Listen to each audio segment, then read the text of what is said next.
Es increíble la capacidad que tiene el cine para sorprender. Lástima que una vez más no sea para bien. Hola, ¿qué tal cinéfilos y cinéfilas? Espero que se encuentren muy bien. El día de hoy en Cine Parchado les estaré compartiendo mi opinión acerca de lo que me pareció Venom, el último baile. Y es que en este caso es como si bailara con la más fea. La historia, si es que podemos decir que tiene, nos dice lo siguiente: Eddie y Venom se encuentran en una huida constante, perseguidos tanto por los enemigos de su propio mundo como por aquellos del mundo del simbionte. Con la red estrechándose a su alrededor y cada vez menos opciones disponibles, ambos se enfrentan a una decisión crucial que no solo determinará su destino, sino que también marcará el final de la colaboración entre el hombre y el simbionte. ¡Somos Venom! Nosotros somos Venom. No. Sí. Miren, y es que con esta producción se esperara algo espectacular o significativo. Eso era algo que queda claro desde la primera entrega, pero es que al tratarse de la culminación uno esperaría que realizaran por lo menos un trabajo decente. Y es que esta película no tiene por dónde agarrar. Como les comentaba, la historia no tiene ningún sentido, la construcción de la misma se basa en enseñar escenas al random que van de un punto A un punto B sin ninguna profundidad o desarrollo. El enfoque que le han dado al personaje principal es de lo peor. No sé, pero la sensación que me transmitía Tom Hardy en el papel de Eddie Brock era más bien de cansancio y desgano, sin contar que su aspecto era sucio y descuidado, y aunque aparentemente se le da una explicación del por qué luce así, de igual forma no se justifica. Además, por momentos se percibe que no disfruta de lo que hace y solo está por cumplir con el contrato y no más. Incluso hacia el final se sintió que más que librarse del simbionte es como si quitara un peso de encima de estar en la piel de este personaje. Se va a acabar. Eddie. Llegó el momento. Por otro lado, los personajes secundarios no transmiten nada, no hay un desarrollo de personajes que permita conectar o empatizar con ellos. Las interpretaciones, por lo tanto, resultan ser planas y sosas. El guión es menos que simple y básico.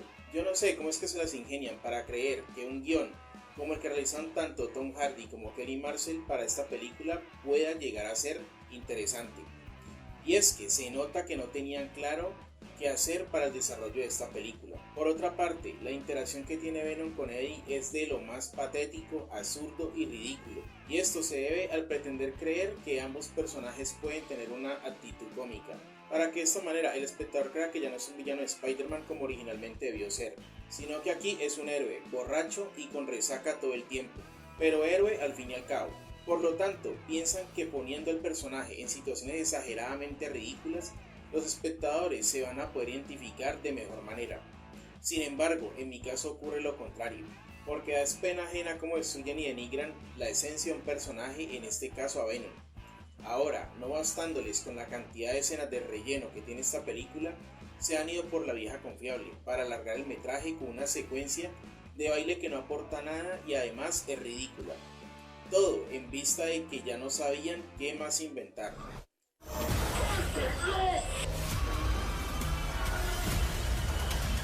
En cuanto a los efectos especiales, estos sobresalen, pero de lo mediocres que resultan, ya que no son para nada consistentes.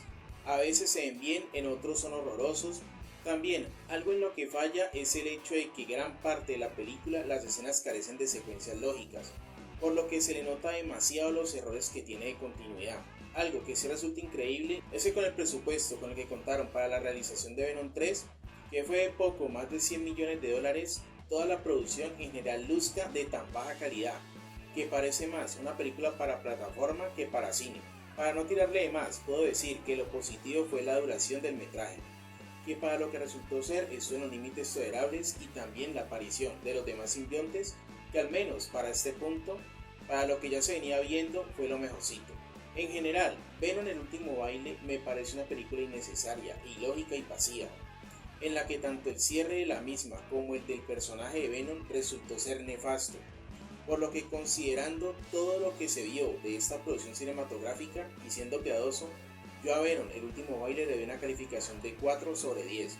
Ahora, déjame saber en los comentarios a ti qué te pareció esta película. Aprovecho para decirte que si te gustan las películas te invito a suscribirte y activar las notificaciones para que así no te pierdas ninguno de los siguientes contenidos. Recuerda darle me gusta a este video, ya que tu apoyo es muy importante para el crecimiento del canal. Te agradezco que hayas llegado hasta el final, así que sin más, hasta la próxima. Chao.